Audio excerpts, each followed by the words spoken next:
Il y a différentes façons d'aimer son enfant. Lorsqu'un enfant se comporte bien, eh bien l'amour que le père apporte son fils est un amour qui est bien sûr assumé, mais qui peut représenter aussi l'amour d'un étranger pour cet enfant-là, à savoir un enfant qui se comporte bien, on l'apprécie. Lorsque l'enfant ne se comporte pas bien, à ce moment-là, le père va aimer son fils encore plus que quand il se comporte bien. Mais le dévoilement de cet amour-là se fera à travers de la rigueur, parce qu'il veut corriger son comportement, parce qu'il l'aime trop. Et puis, lorsque nous arrivons à la troisième étape, lorsque l'enfant comprend que quand son père se comporte avec rigueur avec lui, c'est parce qu'il l'aime beaucoup, parce qu'il est intelligent, il a compris quel est le profond message de cette rigueur, alors là, le véritable amour est assumé par le père et le fils. Lorsque nous avions le Beth Amikdash, c'était un amour qui était assumé. Dieu nous aimait, le peuple juif comprenait cet amour de Dieu. Nous avons perdu le Beth Amikdash. C'est la rigueur de Dieu qui s'est exprimée. C'est un amour infini de Dieu, mais qui s'est traduit par quelque chose de difficile à vivre. L'exil, les difficultés. La troisième étape, c'est lorsque le juif comprend que cet exil-là a quelque chose de particulier. La profondeur de l'exil, c'est de donner sa vie pour Akadosh Baruch Hu. Même si on n'a pas le Beth Amikdash, même si on n'a pas tout ce qu'on aimerait avoir de manière visible, on se comporte comme il faut se comporter, alors à ce moment-là, ça nous amène à la venue de Mashiach, parce qu'on a compris le message de cet exil et on y voit la présence de Dieu. Boker Tov les Koulam, bonjour à toutes et à tous, infiniment heureux de vous retrouver en cette magnifique matinée que Dieu nous offre sur la terre. Aujourd'hui, nous allons aborder notre 10e chapitre de Tania. Aujourd'hui, ce 10e chapitre, en fait, eh bien, il prend en compte la première partie et la deuxième partie, le Tania d'aujourd'hui, nous sommes vendredi, et puis celui de Shabbat Bezrat Hashem. Je vous invite donc à partager, à liker et commenter cette publication afin que nous soyons encore et toujours plus à étudier cette Sainte Torah. N'hésitez pas à le faire, vous en avez un grand mérite. Et tout ceci, ce sera juste après ces quelques notes de Nigun. Aïtarelalaya, aïtarelalaya, aïtarelalaya, aïe aïe aïe aïe aïe. Itarelalaya, itarelalaya, itarelalaya, ma ya ya ya ya ya ya ya. Itarelalaya ya ya ma ya ya. Itarelalaya ya ya ma ya ya. Itarelalaya ya ma ya ya. Ma itarelalaya ya ma ya ya.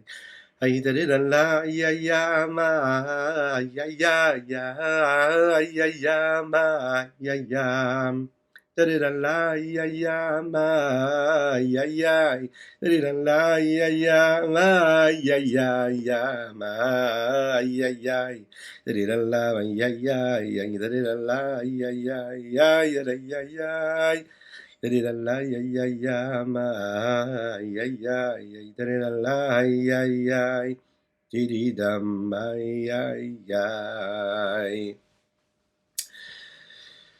Nous allons parler de Tefila aujourd'hui, nous allons parler de Teshuvah. Oui, parce que faire Tefila, c'est faire la Tefila, c'est faire Teshuvah. Faire Teshuvah, c'est une forme de Tefila également, c'est une prière, c'est une demande. Nous demandons à Kadosh Baruch Hu de nous pardonner nos fautes, et la Tefila, c'est bien sûr demander à Kadosh Baruch Hu, mais pas seulement. Lorsqu'on fait la Tefila, on s'attache à Dieu, on crée une connexion entre ce qu'il y a en bas et ce qu'il y a en haut. On crée, nous allons voir cette échelle, ce fameux soulam là, qui est implanté à terre, en terre, mais qui se dirige vers le haut, vers Akadosh Baruch Hu. Et c'est ce qui nous permet une connexion véritable avec Dieu. Vous connaissez ce fameux verset qui nous amène vers le mois de Elul, là, Bezrat Hashem, dans un mois, parce qu'aujourd'hui nous sommes le Rosh Chodesh du mois de Av. Et on peut se préparer à ce mois de Elul, et on va le voir à travers ce que nous allons développer ici, et les initiales du mot de ce verset, la Hanil et Dodi et Dodili, je suis à mon bien-aimé et mon bien-aimé est à moi, qui est le travail, l'investissement qu'un homme doit fournir pendant le mois de Elul, qui crée ce rapport à double sens qu'il y a entre Akadosh Baruch Hu, bilatéral, entre Dieu et l'homme et Dieu, et un travail du bas vers le haut, un travail du haut vers le bas, et qui amène l'homme après ensuite à être pardonné par Dieu, à prendre sur lui le joug de la royauté céleste, le jour de Rosh Hashanah, etc. De quelle façon on doit faire cette échoua-là? De quelle façon on doit vivre cette tefila-là? Faire teshuva, c'est prendre conscience de nos égarements, de tout ce que nous avons fait de négatif. Alors est-ce que l'approche que nous devons avoir, c'est une approche sérieuse? Oui. Est-ce que c'est une approche qui nous amène dans une forme de mélancolie triste? Oui. Est-ce qu'on doit investir dans cette mélancolie-là? Parce que oui, on est conscient de l'éloignement que nous éprouvons pour Dieu. La réponse est non. Nous allons voir, la Chassidoute va nous le dire ici, et particulièrement les enseignements du rabbi de Lubavitch qui expliquent ce que le rabbi Shlomo Zalman attend de nous, à savoir de faire teshuva, mais dans la joie. Parce que notre travail aujourd'hui, en 5782, c'est de faire venir Mashiach, et que faire venir Mashiach, ça peut se faire à travers la joie. Et même lorsqu'on fait teshuva, et qu'on fait teshuva pour des erreurs qu'on aurait pu commettre, eh bien on doit le faire dans la joie la plus véritable. Mais ça doit venir de nous, de chacune et chacun d'entre nous. C'est un travail qui doit être fourni par la personne elle-même. Dieu ne pourra pas le faire à notre place. Dieu, il est miséricordieux, il est à notre écoute, il nous pardonne, mais on doit faire cet effort-là personnellement. On doit s'investir personnellement. Et de quelle façon? On ne peut pas imposer à quelqu'un le changement. Il faut que ça vienne de lui. Ok, vous connaissez cette fameuse histoire-là. Un jour, il y a un jeune homme, c'était au 770, le Yeshiva du 770, où tous les étudiants étaient là-bas, étudier avec le rabbi de Lubavitch, à cette époque-là, les premières années. Et voilà qu'un jeune homme, vous savez qu'un Bachor Yeshiva à Lubavitch porte une kippa, porte une barbe. Pourquoi? Parce que garder la barbe, c'est permettre à l'influence et à la lumière céleste, telle que la Kabbalah nous le dit, d'apporter toutes les bénédictions qu'on est censé recevoir. Donc on ne touche pas à la barbe. Et voilà que ce jeune homme-là a du mal à garder sa barbe. Il ne garde pas sa barbe.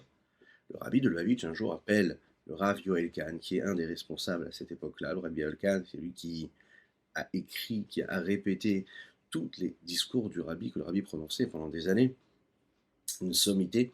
Et ce Rav Yoel Kahn, le rabbi lui a dit, va parler à ce jeune homme-là et demande-lui, trouve les mots pour lui dire qu'il faut qu'il garde la barbe.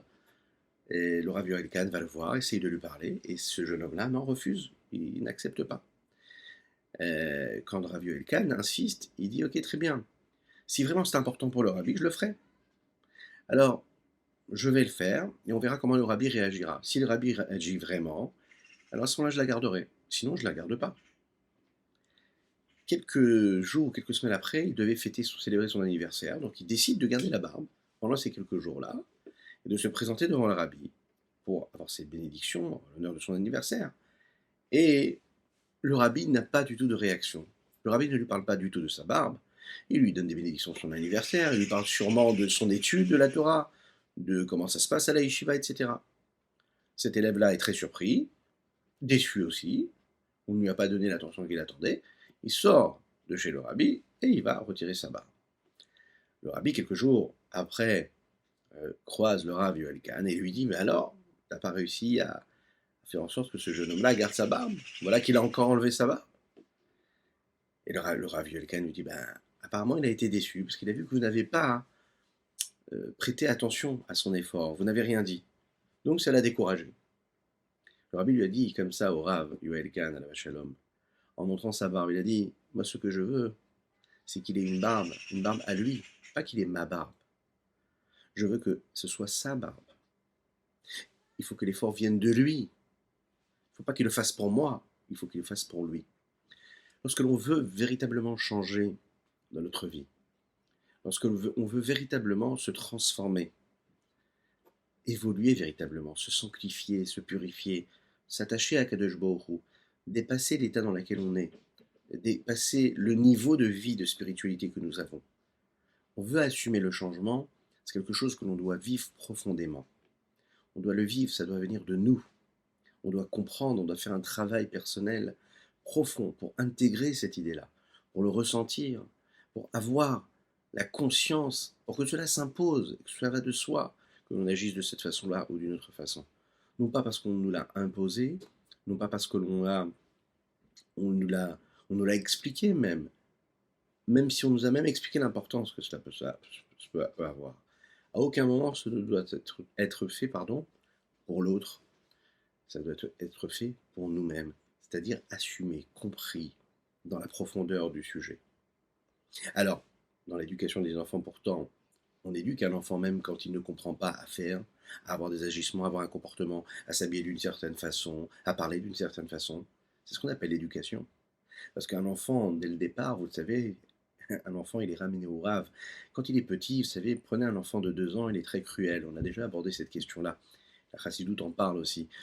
L'enfant, oui, quand il naît, quand il est tout petit, plus on regarde, il n'y a pas plus cruel qu'un enfant.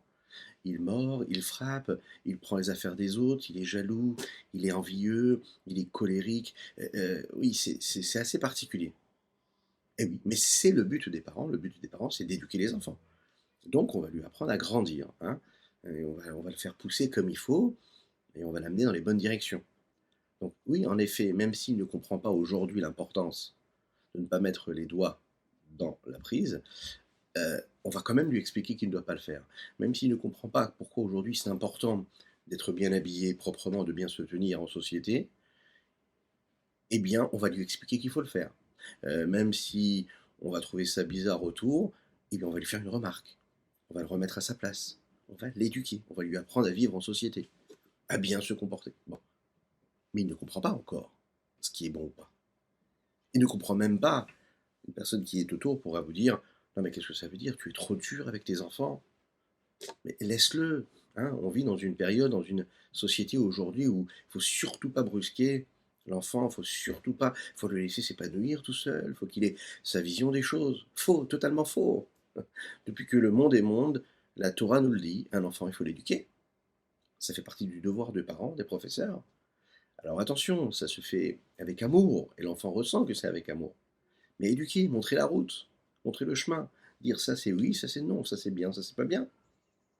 Ah, qu'est-ce qu'il va faire que lui ensuite, quand il va grandir, il va comprendre dans la profondeur la nécessité de se comporter comme il faut, de porter une belle kippa, d'être habillé comme un bon juif, d'avoir une belle barbe, des choses comme ça. C'est parce qu'on aura réussi dans cette éducation-là à lui donner un amour véritable, à lui donner une forme de cohérence, à lui donner cette connexion avec Dieu comme étant quelque chose de profond, de sincère, d'authentique, d'intègre, de désintéressé. Là, l'enfant, bien sûr qu'il acceptera tout. Et même si à un moment de son existence, il va se poser les questions parce qu'il grandit, il fera sa recherche, il se posera les questions.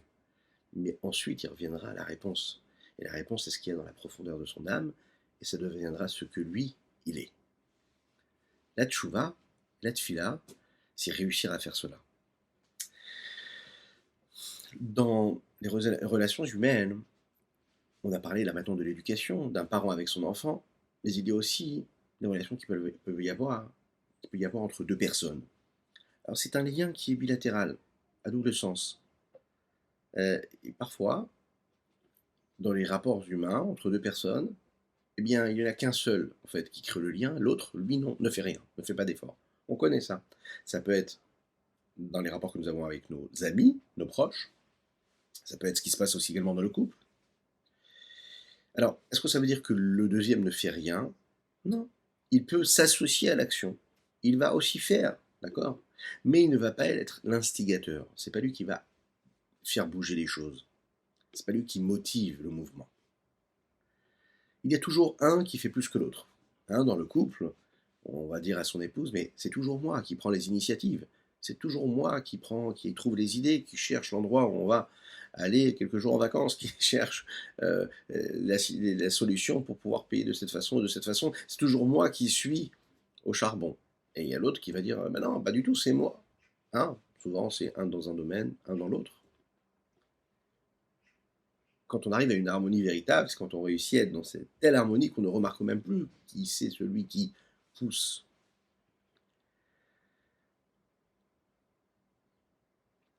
Pourquoi est-ce qu'il y en a un qui s'investit plus que l'autre dans un sujet? Pourquoi est-ce que celui qui motive, c'est lui et pas l'autre? Eh bien, il faut se rendre à l'évidence. Souvent, c'est parce qu'en fait, une des deux personnes, ne se sent pas investi avec autant de force et de conviction que l'autre, du sujet, de l'importance de l'acte. Un véritable lien, un véritable contact, un véritable rapport réel, lien, fort, c'est un lien qui est capable d'être créé par deux personnes qui créent des relations, oui, bilatérales, mais qui sont des relations à double sens, réelles. Tu me donnes, je te donne, tu me donnes. Ensemble, on construit. C'est pas toujours le même qui fait tout. C'est pas un qui tire et l'autre qui suit. Même si ça soucie, il dit, pas de problème, je te suis. Parce qu'à un moment, ça devient trop difficile à porter, pour l'un comme pour l'autre. Pour l'un, parce que c'est celui qui tire, et ça devient difficile de tirer. C'est fatigant. Et puis pour l'autre aussi, parce qu'à un moment, il se lève un matin, et il se dit, oh ben, je suis pas investi, j'ai pas ma place. Je n'ai pas ma place, c'est lui qui fait tout. Alors, il est où mon moi? Où est-ce que je suis, moi, dans cette histoire? Donc il devient insatisfait, parce qu'en fait, ils ne se sont pas concernés. Ils ne se sont pas concernés, alors il ne sait pas quoi faire. Comment il fait? Comment il fait dans ces cas-là? Eh bien, il doit faire en sorte que ce lien-là, ce soit un lien qui soit à double sens. Ce qui est réel entre un homme et son prochain, entre un homme et son épouse, c'est également ce qu'il y a entre un homme et Akadosh Baruch Hu. Ani et Dodi Vedodili, ça représente justement cela. Je suis à mon bien-aimé, c'est-à-dire, c'est le lien qu'il y a de l'homme qui vient de l'effort de l'homme, et de l'autre côté, le Dodili, c'est le lien qu'il y a de Akadosh Baruch Hu, de Dieu pour l'homme. C'est le lien qui vient du haut vers le bas et du bas vers le haut.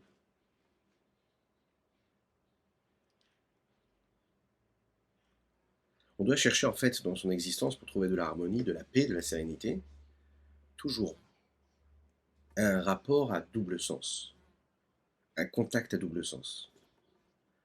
Les plus grands associés, s'ils ne sont pas capables, par exemple, de s'associer sur un projet et d'être à deux, les deux investis de la même manière, alors à ce moment-là, ça ne peut pas marcher. Alors en effet, ça ne veut pas dire que les deux font la même chose, mais l'investissement, la profondeur, la sincérité qu'il y a, la volonté qu'il y a derrière le projet, doit être un investissement qui est véritablement assumé de manière convenable, de manière sincère, de manière authentique. On le sait, le monde tient sur trois choses. Torah, Avoda, Gimilut Chassadim. Étudier la Torah, servir Dieu en faisant la tefila, Gimilut Chassadim en apportant à son prochain, en donnant à l'autre.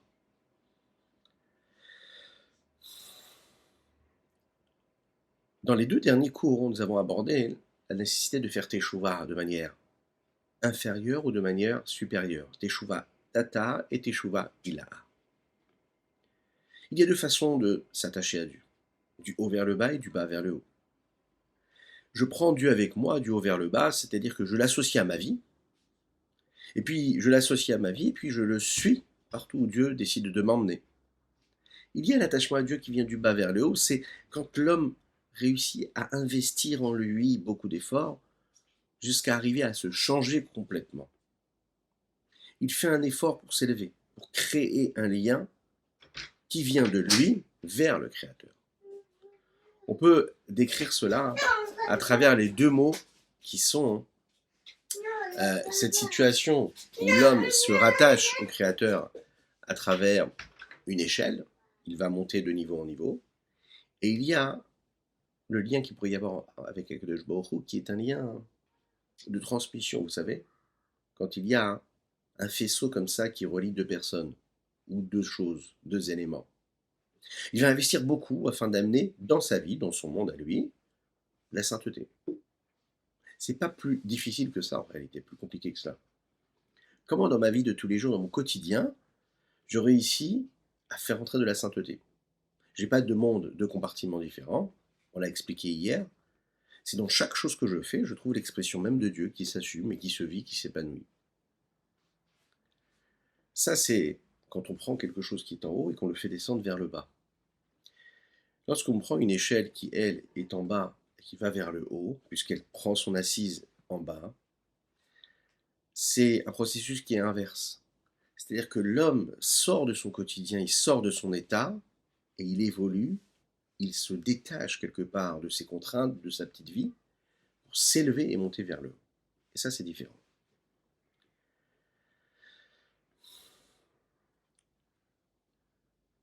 Le premier pilier, nous l'avons dit, de ces trois piliers-là, c'est le pilier de la Torah.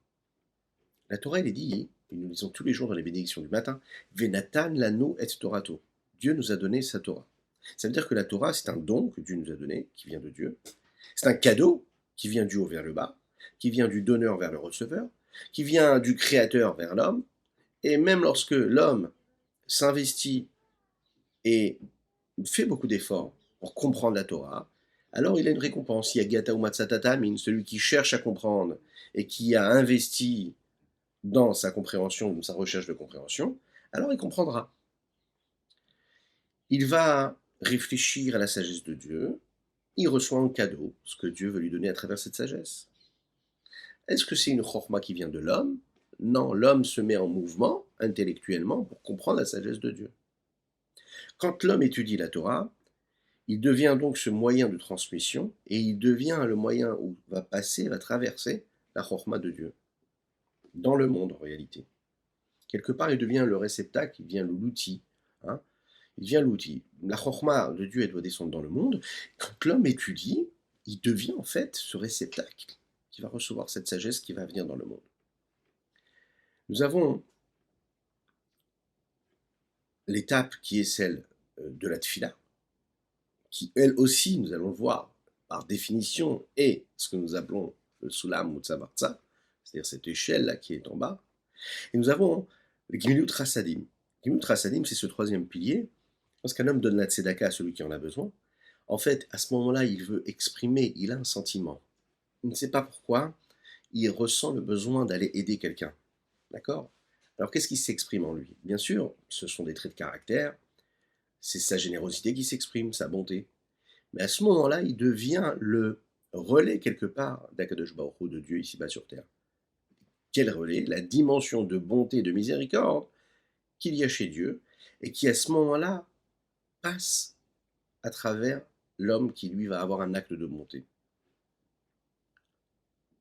Lorsqu'on regarde les choses de manière plus globale, toutes les mitzvot, elles, dépendent et sont inclus dans ce pilier-là qui est Gmilut Rasadim, faire le bien, donner à l'autre. De la même manière que quand on donne à l'autre, on est en train de faire descendre quelque chose qui vient d'en haut, à savoir, on permet l'expression de la vertu de bonté de Dieu de descendre dans le monde. La même chose, à chaque fois qu'on fait une mitzvah, à chaque idéchanou et mitzvotav, quand on accomplit une mitzvah, on est en train de faire descendre une sainteté de Dieu dans le monde. C'est la raison pour laquelle, avant chaque mitzvah, qu'est-ce que nous faisons comme bénédiction? À chaque idéchanou et mitzvotav, tu nous as sanctifiés par tes mitzvot. Et tu nous as ordonné, parce que la mitzvah, elle amène de la sainteté divine dans le monde par l'accomplissement de la mitzvah. Un homme, en réalité, ne fait pas sa volonté personnelle, il fait l'inverse. Il est en train de matérialiser la volonté de Dieu et il se transforme comme étant cet outil-là. Quand on regarde par contre le pilier de la tefila, qui est ce soulam, cette échelle-là, qui correspond au rêve de Yaakov, vous en souvenez? Il est sur la route d'Aaron, Yaakov, pardon. Veine soulam mutzavartza verosho magia hashamaima. Il voit des anges qui montent et qui descendent. Le Zohar dit comme ça là-bas, il dit deux mots. Il dit Veine Soulam, et voici qu'il y a une échelle, Datslota. Qu'est-ce que c'est cette échelle-là dont il est question? C'est la Tefila. La Tefila, c'est une échelle. Puisque la Tefila, elle n'est pas censée exprimer autre chose que la volonté de Dieu, ça veut dire quoi? Ça veut dire elle n'est pas là pour exprimer ce qu'Akadosh Baruch Hu veut de moi, mais l'inverse. Il veut comprendre, il veut l'expression de mon ressenti, de mon émotion. Il veut comprendre quelle est ma place, où est-ce que j'en suis dans mon élévation, dans mon évolution. On dit comme ça, Va'ani tefilati lecha Hashem et Ratson. Va'ani, et moi. Quand il y a la tefila, il y a l'homme. Le test de la tefila, c'est où est-ce que je suis, moi, dans cette histoire? Où est-ce que j'en suis dans mon rapport à Dieu? Au moment de la tefila, on se concentre et on se dit, où est-ce que je suis? Qu'est-ce que je fais pour m'attacher à Dieu? Vous savez que le nombre de fois où on dit le mot Ani, ça peut paraître bizarre. Pourquoi est-ce qu'on parle de moi? Pourquoi est-ce qu'on parle du jeu? Non, on pourrait dire, non, la tefila, c'est parler de Dieu. Pas du tout. Nous parlons de Dieu tel qu'il apparaît dans ce monde-là. Et nous, elle est où notre place dans ce rapport, dans ce lien, dans ce grand projet divin? David Ameller, qui est la référence même à travers les Teilim de la tefila, va prononcer, quand on lit les Teilim, le mot Ani, moi, plus de 150 fois, quasiment 150 fois, ce qui correspond aux 150 chapitres de Teilim. Vous imaginez un petit peu ce que ça veut dire? 150 fois le mot Ani. C'est peut-être l'explication que le Harizal nous donne, Rabbi Yitzhak Luria, de dire qu'une personne qui n'a pas fait la tefila doit jeûner 61 fois. Pourquoi? Parce que 61 fois comme la valeur numérique du mot Ani, Aleph, Nun, Yud, 61. Il faut savoir aussi que la séphira de Malchut, la dernière séphira, elle aussi correspond au Ani, au moi. Et de manière plus globale, qu'est-ce que c'est la tefila? C'est moi vers Dieu. Comment est-ce que je me connecte à Dieu? Lorsque l'on fait la tefila, on demande aussi à Kadosh Baruch Hu de subvenir à nos besoins. C'est le moment particulier où il faut le faire. Attention, pas à n'importe quel moment, à des moments précis. Il y a des moments de la tefila où on glorifie Akadosh Baruch Hu, parce que les hitvalel, c'est de s'attacher à Dieu, de s'élever. Et il y a les moments où on va demander à Akadosh Baruch Hu ce dont nous avons besoin. Je peux demander à Akadosh Baruch Hu ce dont j'ai besoin en faisant appel à mes besoins, ou je peux juste faire référence à Dieu tel qu'il est celui qui me donne mes besoins, et je ne parle plus de moi, mais je parle de lui. Mais c'est moi qui le demande. Demander à Akadosh Baruch Hu quelque chose, c'est de ne pas penser à ce dont j'ai besoin, mais c'est de rappeler, de raviver, de mettre en mouvement, de secouer un petit peu le Shefa d'Akadosh Baruch Hu, ce que Dieu nous donne, afin de recevoir ensuite. Il y a une nuance dans cela. Est-ce que je suis en train de réfléchir à la couleur de la voiture que je vais acheter quand je demande à Dieu de m'aider à l'acheter, ou est-ce que je réfléchis au Dieu qui est le donneur? C'est pas pareil.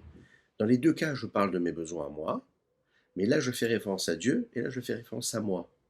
Et l'homme doit chercher à faire toujours référence à Dieu et non pas à lui, de façon à ce qu'il soit sûr que ce qu'il reçoit, c'est ce dont il a besoin lui, et pas ce qu'il pense avoir besoin, mais ce que Dieu a décidé qui était bon pour lui.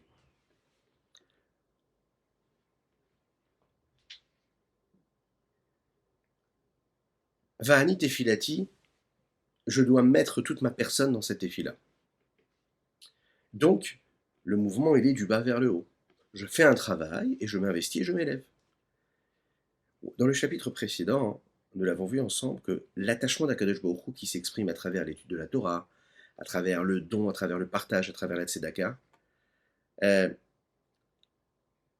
nous permet en fait d'investir une vie et de transformer notre existence de manière considérable, mais elle peut nous permettre parfois d'oublier le travail du bas vers le haut.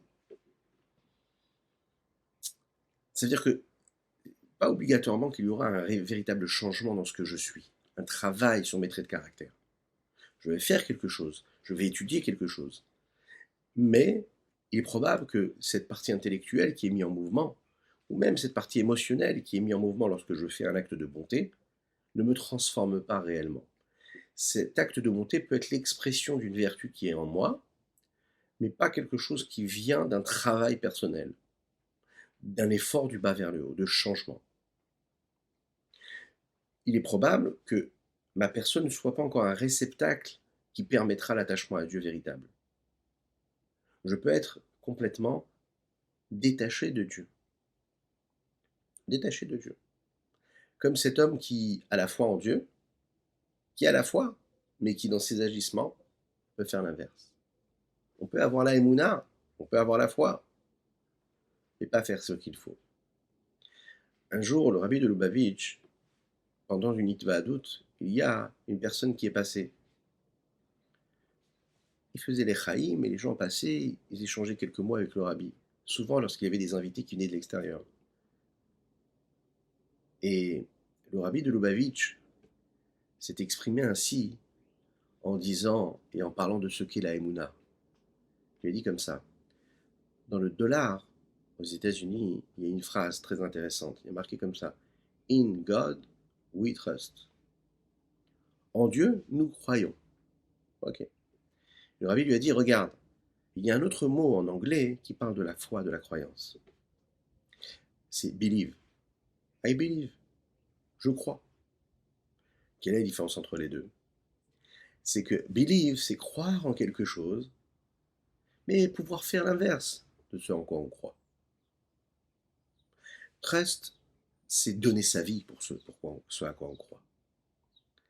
Sur le dollar, c'est marqué ainsi. Alors le rabbi a plus forte raison un juif. Comment est-ce qu'il doit vivre sa Torah? comment est-ce qu'il doit vivre sa foi en Dieu? Ce qu'on veut dire ici, c'est que in God we trust, ça veut dire je crois en Dieu, mais ça veut dire que je suis capable de donner ma vie pour cette foi-là. C'est ce qui est marqué sur un billet, hein, à la plus forte raison, nous, dans notre vie. Ma foi en Dieu, c'est pas juste de faire ce que Dieu me demande, d'être bon quand je dois être bon, d'étudier quand je dois étudier. La foi en Dieu, c'est que je ne peux pas être séparé de mon Créateur. Je dois vivre intensément à 1000% cette connexion-là, cet attachement que j'ai avec Dieu. La transformation, elle est réelle à ce moment-là.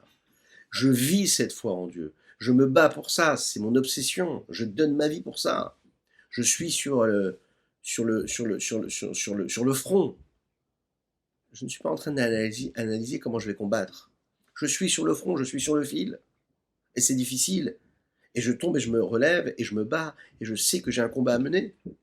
Pas parce que la vie, ça doit être des contraintes et des combats négatifs. Non, pas du tout. Au contraire. Parce que c'est ce qui me permet d'évoluer, de grandir, de grandir, de grandir. Parce que je suis dans ce message-là qui est juste, c'est pas juste je crois et j'ai une vie à part. Non, c'est que ma foi, c'est ce que je suis. Alors comment est-ce qu'on réussit à le faire et à vivre cela? On va le voir tout de suite dans les mots du Tanya, en prenant le début de ce verset-là, de ce chapitre-là, le chapitre 10. Lechaim, lechaim. Vine teshuva idia'a, zo de tabkut de rucha berucha. La teshuva supérieure, c'est le fait de s'attacher, d'attacher les deux souffles. La teshuva suprême, c'est réussir à l'aider Torah ou Gminut Chassadim en étudiant la Torah, en faisant le bien. Ibifrinat Amshacham il malal mata, c'est ce qui vient du haut vers le bas. Yodevar Hashem mamash bepiv, que la parole de Dieu soit véritablement dans sa bouche. Comme il est dit, Va'asim devarai befichai, je placerai ma parole dans ta bouche. Vimino techabeke Gminut Chassadim, quand on dit que Akadosh Baruch Hu enlace par sa droite l'homme quand il fait du bien. Des chesed droit yemuna, parce qu'on sait que le chesed c'est le bras droit, la bonté c'est du côté droit. Aval, Adam Atarton Saïch Telechet Madrigal et Madrigal Mimata Lemala, et Bichrina Tchouva il avait Tabkut Rucha Berucha. Mais l'homme ici-bas doit aller de niveau en niveau, du bas vers le haut, en faisant d'abord ce niveau-là de Teshuva Ilaha, cette Teshuva supérieure, suprême, qui est d'attacher et de mêler ces deux souffles-là. Comment? Quand il a une kavana balev batfila, quand il a une intention profonde dans la tefila. Une très très belle histoire que j'ai pu entendre hier du Rav Urizoar, ceux qui ont entendu parler en Eretz Israël. C'était un très très grand artiste, un très très grand acteur israélien, très reconnu, une grande star dans les années 60-70 je pense, et qui va faire Teshuvah. Il a fait Teshuvah. Imaginez un petit peu ce que c'est. Une très très grande figure de la société israélienne. Il a fait une teshuva tellement grande qu'il va devenir un rav, un gaon, quelqu'un qui étudiait énormément la Torah, qui avait énormément de connaissances, qui a fait un travail sur lui extraordinaire, phénoménal. Et un jour, un ami à lui l'a appelé comme ça et lui a dit, regarde, je comprends pas, j'ai vraiment du mal à savoir comment éduquer mes enfants.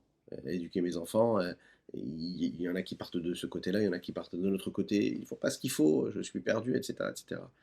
Et ce Rav Rizor lui avait dit, peu importe ce que ton enfant il fait, tu dois toujours te rappeler d'une chose, c'est que quand il rentre le soir, même s'il va rentrer tard, que Dieu nous en préserve, mais si ça arrive, il faut qu'il y ait à table une petite assiette avec un repas chaud ou des biscuits, au choix, peu importe là, et qu'il y ait un bon verre, que tu puisses l'attendre avec un sourire, en lui donnant un bon café au lait, en lui donnant un bon chocolat chaud en fonction de ses goûts, et qu'il sente l'amour que tu vas pouvoir lui donner à ce moment-là. Le Rav Zohar, il dit comme ça que l'amour qu'on va donner à son enfant, il est tellement grand, tellement puissant, mais qu'en fait, peu importe ce qui va se passer, peu importe le cheminement que cet enfant va faire, la seule chose qu'il se souviendra, c'est de ce petit verre chaud que tu lui as proposé, ou de ce repas qu'il attendait lorsqu'il venait de l'extérieur. Ce qui fait penser, quand on parle de la tefila ici, aux exigences qu'on pourrait avoir par rapport à nous-mêmes, mais par rapport aussi à nos enfants. Parce qu'ici, il parle de kavana. Ça veut avoir la kavana, c'est-à-dire que quand on fait la tefila, on doit avoir une belle kavana. Alors, En fait, c'est un homme qui fait des choix. Et quand on fait des choix, on est un peu radical, oui, on est jusqu'au boutiste. Voilà, on va être sincère, on va être à fond. On en a parlé, c'est la valeur du Baal Tchouva. Il a quelque chose d'extraordinaire que même le tzaddik ne peut pas avoir le Baal Tchouva. On connaît tout ça, et puis il veut que son enfant grandisse comme il faut. Et il se rend compte qu'en fait, son enfant ne grandit pas comme il faut, selon ses espérances. Et un père comme ça, Baal Teshuvah, ne comprend pas comment un enfant qui est né dans la Torah ne fait pas les mitzvot avec autant de passion, de fougue, et de volonté, et de joie. Il ne comprend pas. Il a l'impression que c'est une contrainte pour lui. Ben, ce qu'il ne sait pas, c'est que c'est justement des fois, parfois, plus difficile pour un enfant qui est né dans la Torah que pour lui qui vient de découvrir la Torah. Parce que lui, il vient de l'extérieur. Il a vu la lumière. Mais quand on est déjà né dans la lumière, c'est très compliqué. Parce que le Yetzirah, il est là, il nous fait regarder ce qu'il y a ailleurs. Quoi qu'il en soit, il fait grandir son enfant. Et son enfant, il ne fait pas la tefila comme il faut. Il appelle son Rav, il dit voilà, Rav, c'est plus possible, je vous en supplie, venez nous voir à la maison. Je me sens pas bien, c'est une catastrophe ce qui se passe, on ne sait pas comment faire avec mon épouse. Le Rav il dit ah bon, c'est très grave, je vais venir. Il vient à la maison. C'était une histoire vraie, hein, un vrai témoignage. Et là, cet homme-là lui dit voilà, j'ai remarqué, je regarde mon fils, et je vois que quand il fait les brachot, quand il fait les bénédictions pour manger, ou quand il fait les bénédictions pour prier, il n'a pas l'air concerné. Il fait ça comme ça, machinalement. Il se pose pas de questions, il regarde ailleurs, il joue avec ses jouets. Le Rav lui dit ah bon? Il dit oui, il ne vit pas, il n'a pas de kavana. Juste il dit les mots, mais il ne se rend pas compte ce que ça veut dire. Quand on fait une bénédiction, comme si qu'il disait rien. Le Rav lui dit mais dis-moi, il a quel âge ton fils? Et là, cet homme-là lui a répondu, il dit ce fils-là, il a 6 ans. Vous avez compris. Le Rav lui a dit mais à l'enfant de 6 ans, tu veux qu'il ait déjà une kavana? Il faut toute une vie pour avoir une kavana quand on fait la tefila. Bien sûr qu'on doit travailler pour cela. C'est là pour bien comprendre qu'est-ce que ça veut dire ici. Réussir à créer cette connexion avec Dieu, elle est nécessaire. Mais l'exigence que l'on doit avoir, que ce soit pour soi ou même par rapport aux enfants, il faut, comme on a l'habitude de dire, savoir raison garder. Oui, un enfant, au début, c'est très bien qu'il fasse les brachot. Même s'il les fait sans comprendre, c'est déjà super. Donc tu dois danser autour de lui quand il fait les bénédictions. Il joue au même moment, c'est très très bien. Ça veut dire que ça fait partie de sa vie. Hein, comme les enfants, par exemple, qui vont à la synagogue, et bon, faut pas trop qu'ils dérangent, pour pas trop déranger, mais ils s'amusent à droite et à gauche. Hein, c'est pas grave. Pourquoi? Parce que ce qui nous intéresse, c'est qu'ils soient là. C'est qu'ils aient envie, qu'ils se sentent bien là où ils sont. Ils sont heureux d'être là.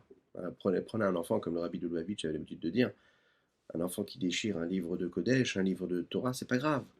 Hein, qui s'habitue à l'avoir dans les mains et même de le déchirer, parce que pour lui, c'est son expression. À lui, c'est comme ça qu'il appréhende l'objet. Mais au moins, ça devient quelque chose qu'il va aimer, dont il est familier. Cette échelle-là de la tefila, hein, elle nous demande beaucoup d'efforts. Vous savez que dans une échelle, il y a plusieurs marches, d'accord? Alors dans l'échelle de la tefila, il y a aussi plusieurs marches. Et ces marches-là lui permettent d'aller du niveau le plus bas vers un niveau qui est le plus haut. Dans la Kabbalah, le Harizal, le Rabbi Tzrak Luria, explique, il dit qu'en fait, la construction de la tefila, elle a été faite selon l'ordre des différents mondes, du bas vers le haut. Quand on dit au doux, l'Hachem Kirubishmo, le début de la tefila, ça correspond au monde d'Asiya. Lorsque l'on dit les psuké des Imra, Ashrei, Alléluia, etc., on est dans le monde de Yetzira. Lorsqu'ensuite on arrive au Kriyat Shema, à ce moment-là, on arrive au monde de Bria. Et lorsqu'après on arrive au Shmona Esrei, à la Hamida, là on est dans le monde d'Atsilut, le plus grand, le plus haut de tous les mondes. L'idée, c'est de dire que l'évolution et l'élévation de l'homme, elle se fait de manière graduelle, évolutive, de monde en monde. Mais on n'est pas obligé de connaître tous les petits détails ou les grands détails de la Kabbalah pour maîtriser ce cheminement-là et comprendre comment chaque monde il est constitué pour voir que notre tefila, elle est construite selon cette évolution-là. Et Chachamim m'explique que toute l'introduction des psuké des Imra qui nous amène au Kriyat Shema, à savoir Ashrei, Alléluia, etc., pendant toute cette glorification que nous faisons, les louanges que nous faisons à Dieu face à toute cette création qu'il nous a offert, correspond justement au fait de préparer le terrain à la prise de joug de royauté céleste qu'il y aura pendant le schéma, et dans ce dialogue qu'il y aura avec Dieu au moment de la Hamida du Shemona Esrei. Comme il dit dans les textes, Leolam Yesader Adam Shifro shel makom b'achar yitpalel. Un homme, il doit toujours d'abord faire des louanges à son Créateur et ensuite prier. C'est un petit peu comme quand vous allez voir une personne, vous avez quelque chose à lui demander, ou à lui formuler, ou à lui annoncer. Et d'abord, vous allez parler de lui, vous allez dire comme vous l'estimez, comment vous l'estimez. Une fois que vous dites comment vous l'estimez, alors à ce moment-là, vous pouvez formuler ce que vous avez envie de formuler. C'est-à-dire, ou une demande, ou partager quelque chose avec lui. Hein, lorsqu'un homme va demander quelque chose à son épouse, ou l'inverse, hein, s'il lui vient de but en blanc comme ça en lui demandant peux-tu me faire ça et pourquoi tu n'as pas fait ça, tout de suite, hein, ça place le débat, ça place le rapport. Si on arrive dans le rapport que nous avons, même avec nos enfants, et bien même encore plus avec les enfants, on arrive d'abord en parlant de ce qu'il a fait de bien, de ce qu'il a, comment est-ce qu'il a passé sa journée. On discute un petit peu avec lui, hein. Et ensuite on lui dit qu'est-ce que tu penses de cela? Peut-être que tu ferais ça, ou est-ce que peut-être tu irais ranger ta chambre? Alors là, vous allez voir, ça va passer beaucoup plus facilement. Parce qu'on lui a dit comment est-ce qu'il était gentil, on lui a dit comment est-ce qu'il était mignon, comment il s'était bien comporté, ou pas. Alors à ce moment-là, quand on va lui demander quelque chose, ça va passer beaucoup plus facilement. Et la même chose dans le couple. Hein. Si on vient en faisant des louanges, on va pas aller jusque-là. En tout cas, on va avoir une bonne critique, on va avoir un joli mot, une bonne remarque, une bonne critique. Eh bien, ensuite, on pourra demander ou partager quelque chose de manière beaucoup plus facile, parce qu'on a installé un rapport. Bon, quelle va remettre plus forte raison pour Akadosh Baruch Hu? On vient prier Dieu, eh bien de d'abord bien mettre en ordre nos louanges, dire qui il est, prendre conscience de qui il est. C'est lui qui crée le monde, c'est lui qui crée les minéraux, les végétaux, les animaux, les hommes. C'est lui qui est dans sa grandeur. Marabou Maasecha Hashem, comment c'est puissant, c'est grand, tout ce que tu fais, tout ce que tu crées, ton infinie grandeur. Et là, à ce moment-là, on peut dire ok, Dieu, je m'attache à toi, je prends le joug de la royauté céleste. Chaim, chaim.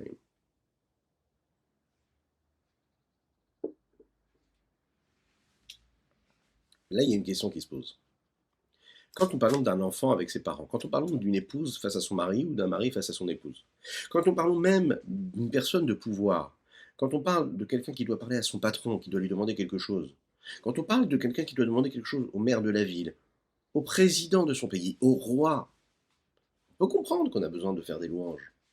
Mais quand on parle de Dieu, est-ce que vraiment Dieu il a besoin qu'on le glorifie? Est-ce que Dieu il a besoin de nos louanges pour s'exprimer en tant que roi, pour être le roi? C'est quand même curieux. Et le rabbi Shonzalman de l'expliquer dans ses textes, particulièrement dans le Torah Or de la Parashat Vaïchi, qu'Akadosh Borou n'a pas besoin, en réalité, de nous. Il n'a pas besoin de ça. En fait, ce qui en a besoin, c'est celui qui est en train de prier qui a besoin. Qu'est-ce que ça veut dire ici? C'est pas que Dieu qui a besoin de nos jvachim, de nos louanges, de toutes nos filotes. En fait, Dieu, il a besoin que nous puissions combler notre manque et que nous assouvissions notre besoin. Qu'est-ce que ça veut dire? Ça veut dire que l'homme, lui, a besoin de faire de louange à Dieu. C'est pas que Dieu en a besoin, c'est que l'homme a besoin de faire de louange à Dieu pour pouvoir ensuite arriver à un niveau où il pourra prendre sur lui le joug de la royauté céleste. Et la nuance, elle est là. La nuance, elle est là, et c'est ça qui est différent entre Dieu et un roi, Dieu et le maire de la ville, Dieu et le patron, Dieu et l'homme face à son épouse, ou l'épouse face à son mari, Dieu et l'homme face à son enfant. Pourquoi est-ce qu'on a besoin de faire de louanges? Parce que nous en avons besoin, parce que notre but ultime, c'est quoi? C'est d'aimer Dieu. Maintenant, pour aimer Dieu, il faut que je sois conscient de qui il est, Dieu. Donc, je parle de sa grandeur. Maintenant, Dieu, il a besoin de moi, une petite créature insignifiante. Il n'a pas besoin de moi. Mais dans son grand projet, moi, j'ai besoin de prendre conscience de qui il est pour pouvoir ensuite, pour pouvoir l'aimer comme il faut. Si je ne suis pas capable de savoir qui il est, je ne peux pas l'aimer comme il faut. Et c'est ce qui nous permet de trouver aussi une forme de réponse par rapport au couple, ou même par rapport à l'enfant. Quand un enfant ressent l'amour de son père, parce que le père, avant de lui demander quelque chose, ou de lui faire une remontrance par exemple, il va rappeler l'amour qu'il a pour lui. Il va lui dire comment il est important pour lui, comment il n'est pas n'importe qui pour lui. Il va lui rappeler l'importance que lui, il a d'être celui qu'il est. Alors à ce moment-là, quand ensuite il lui fera une remontrance, ou il lui fera une remarque, ou même s'il va tout simplement lui parler d'une chose ou d'une autre, il aura élevé le rapport à un niveau qu'on n'imagine même pas. C'est-à-dire que son enfant était là, il va le mettre là. Pourquoi? Parce qu'il lui a fait, il a parlé, il a préparé le réceptacle à quelque chose. Lorsque je parle à mon épouse ou à mon mari et que, avant de lui demander quelque chose, avant d'exiger quelque chose, avant de faire une remarque, j'ai déjà élevé l'appréciation, la confiance en la personne. Parce que je lui ai fait une remarque positive, je lui dis un mot gentil, que j'y pensais ou pas, est-ce que j'y croyais à 100% à ce moment-là? Peut-être pas. Parce que les soucis, le travail, je rentre du travail, j'ai la tête complètement ailleurs. Mais je vais arriver avec un mot gentil et je vais dire à mon épouse, tu m'as manqué toute la journée. Ou une femme qui va dire à son époux, même si elle a eu une journée très difficile, tu m'as manqué toute la journée. Eh bien, on place le rapport, on place quelque chose, on élève complètement le rapport qu'il va y avoir, on élève le contact, le dialogue, il ne sera pas du tout le même. Maintenant, est-ce qu'on le fait pour l'autre ou est-ce qu'on le fait pour soi quand on le fait? Eh bien, on le fait pour soi. En fait, c'est très égoïste. On se comprend. Ça veut dire que, de la même manière que quand je fais la tefila, je ne fais pas la tefila pour Dieu, je fais la tefila pour moi. C'est-à-dire quoi pour la tefila pour moi? C'est-à-dire que je parle des louanges de Dieu, je prends conscience de sa grandeur, pour ensuite pouvoir l'aimer comme il faut. C'est pareil. Je fais des louanges à mon épouse ou à mon mari, d'accord, pour prendre conscience de qui il est, même si je peux trouver des défauts, etc., de ce qui me plaît, de ce qu'il y a de positif. Et cette prise de conscience-là fait grandir en moi la façon avec laquelle je vais ou respecter ou aimer. Et pareil avec l'enfant.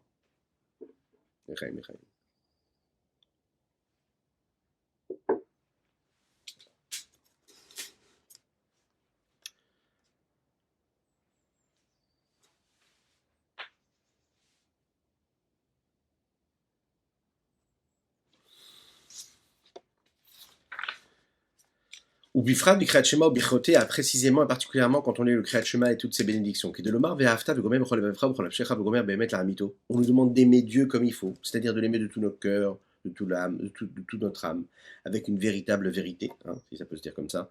Vechen ve'ayu dvarim ha'ide ve'dibarta bam gomer ve'gomer. C'est-à-dire que quoi?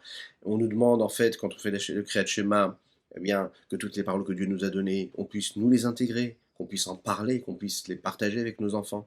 Partout où on ira, sur le voyage, sur la route, à la maison, au travail. On nous demande d'accomplir toutes les mitzvot. Hein? Que, en fait, à travers la mitzvah, c'est Kideshanu, tu nous as sanctifiés. Quelle est la phrase qu'un homme il prononce lorsqu'il se marie? Il dit Ashur Kideshanu Ariat Mekudeshetli. Il dit à sa femme, à son épouse, tu m'es sanctifié. Mais pourquoi tu m'es sanctifié? Il aurait pu dire, tu m'es marié, voilà, nous sommes mariés maintenant à partir de maintenant. Non, tu m'es consacré, tu m'es sanctifié. Areat mekudeshetli betabadzo. Vous imaginez ce que ça veut dire? Ça veut dire qu'ici, il s'agit de Kdusha. Et que quand on fait une mitzvah, quand on fait une bracha, et qu'on dit à Cher Kideshanu ben mitzvotav, on dit à Kadosh Baruch Hu, tu nous as sanctifié par cette mitzvah-là, on est en train de quoi?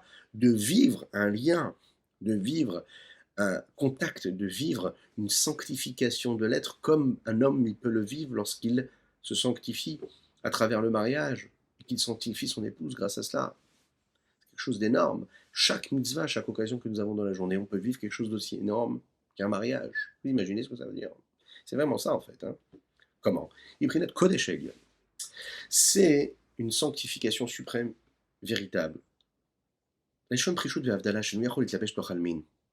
Quand nous parlons de Kodesh de Dieu, c'est le fait qu'il soit séparé du reste.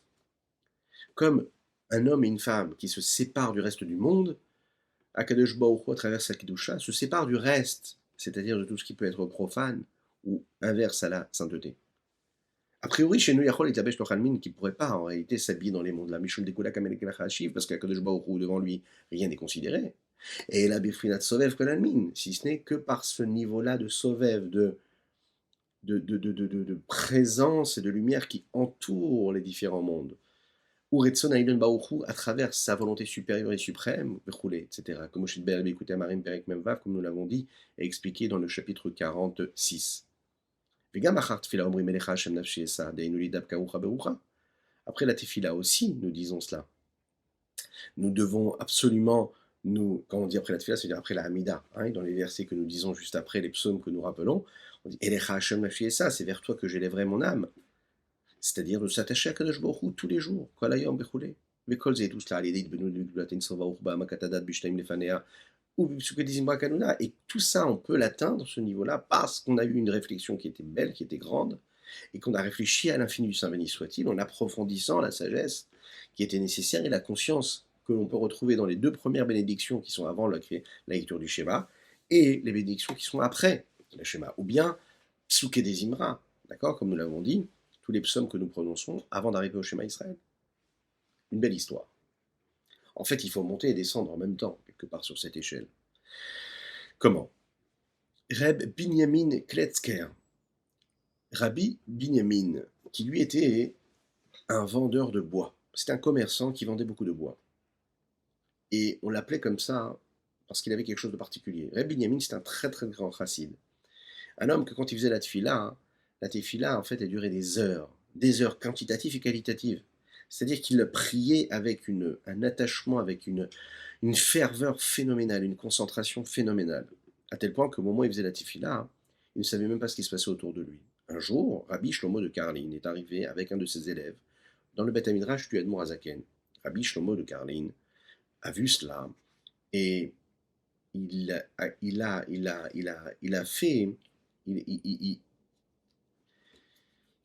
parlait positivement de son élève et il disait voilà, mon élève à moi a eu le mérite de vivre le dévoilement d'Eliaou Hanavi.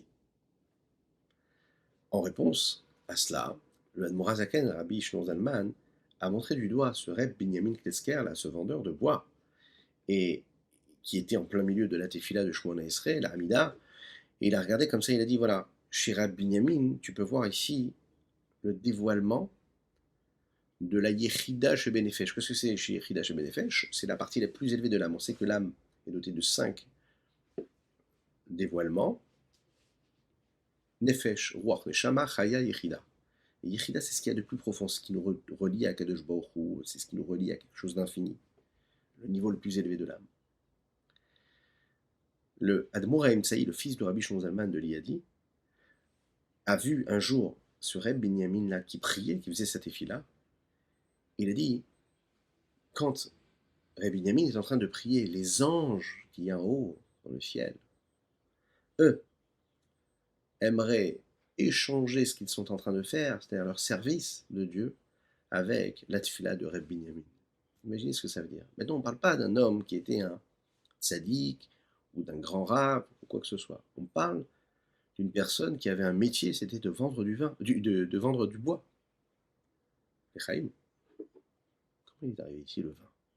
Chaim.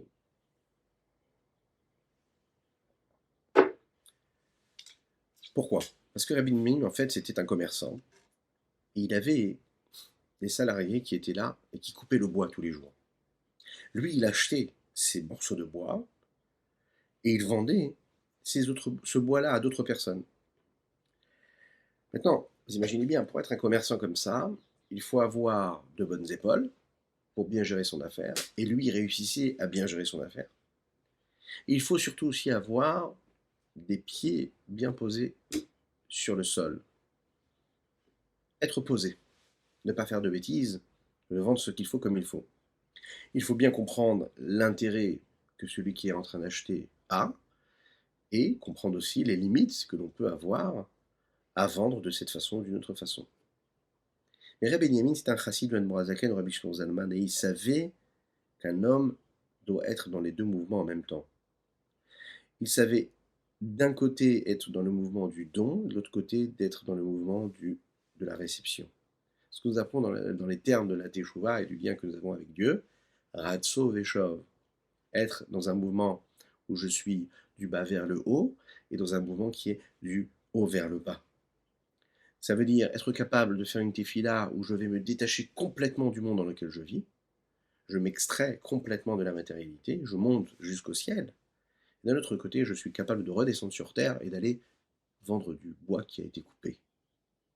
Mais quand je redescends en bas, je ne vais pas oublier ce que j'ai vécu quand j'étais en haut. Au moment où je suis en train de couper le bois, je suis en train de penser en fait et vivre l'intensité de ferveur que j'avais lorsque j'étais en train de prier ou lorsque j'étais déjà là-haut avec Akadosh Baruch Hu, tout en haut, dans une conscience réelle. Euh, un jour, ces personnes-là qui travaillaient avec lui, ils lui ont dit, mais Reb Binyamin, on ne comprend pas. A priori, il y a un temps pour chaque chose. Il y a un temps pour prier, il y a un temps pour manger, il y a un temps pour travailler. Pourquoi est-ce que toi, même quand tu travailles, tu es en train encore de penser à ce que tu as réussi à atteindre comme niveau spirituel de connexion, de ferveur avec Dieu? Regardez ce qu'il leur a répondu. Il leur a dit, regardez, quand moi je suis en train de travailler et d'un coup vous me sentez partir parce que j'ai des pensées spirituelles, je pense à ce à quoi j'ai pensé pendant la tefila, ça vous dérange? Mais bizarrement, quand vous faites la tefila, hein, on est tous concernés par ça, et vous viennent des pensées étrangères en plein milieu de votre tefila, ça vous dérange pas? On doit réussir à faire en sorte que quand on travaille, on a des pensées de spiritualité. Comme quand on prie, que quand on prie, on a malheureusement des pensées étrangères à la tefila. En conclusion, nous avons en réalité deux étapes dans la teshuva. La première étape, c'est de faire la teshuva inférieure, c'est-à-dire de réparer la faute, de nettoyer toutes les saletés et de faire sortir l'âme de l'exil dans laquelle elle se trouve parce qu'elle est liée par les chaînes de cette impureté-là, les forces de l'impureté qui la bloquent. La deuxième étape, c'est la teshuva ilaha, la teshuva supérieure, suprême. C'est de s'attacher à Kadosh Baruch Hu, que ce soit du bas vers le haut ou du haut vers le bas. Que ce soit du bas vers le haut en faisant la tefila, que ce soit du haut vers le bas en faisant la Torah, en étudiant la Torah, en pratiquant les mitzvot. Alors, quel est le sentiment le plus dominant que nous devons avoir dans le travail de la teshuva? Est-ce que c'est un travail, est-ce que c'est un sentiment de souffrance et de douleur parce qu'il y a beaucoup de regrets face aux fautes que nous avons commises? Ou est-ce que c'est un sentiment de joie véritable? Alors tout dépend de l'étape dans laquelle on se trouve, dans lequel on se trouve. Si un homme il est dans la première étape, c'est-à-dire la réparation de la faute à travers la teshuva tata'a, la teshuva inférieure, alors on peut comprendre que son sentiment essentiel, c'est principal, hein, c'est la douleur, la souffrance, c'est le regret sur toutes les mauvaises actions. Mais une fois qu'il a réparé toutes ses fautes, là, à ce moment-là, il va s'investir dans le rapprochement de Dieu. La teshuva, il a un. C'est un sentiment, là, principal, qui va être de quoi? D'être dans une joie véritable. De se dire, j'ai le mérite de m'attacher à Dieu, peu importe ce que j'ai fait avant. Le problème, c'est que l'homme, il peut fauter encore une fois. Et à chaque fois, il va revivre ces mêmes deux étapes. D'un côté, le regret, et ensuite la joie. D'un côté, le regret, et ensuite la joie.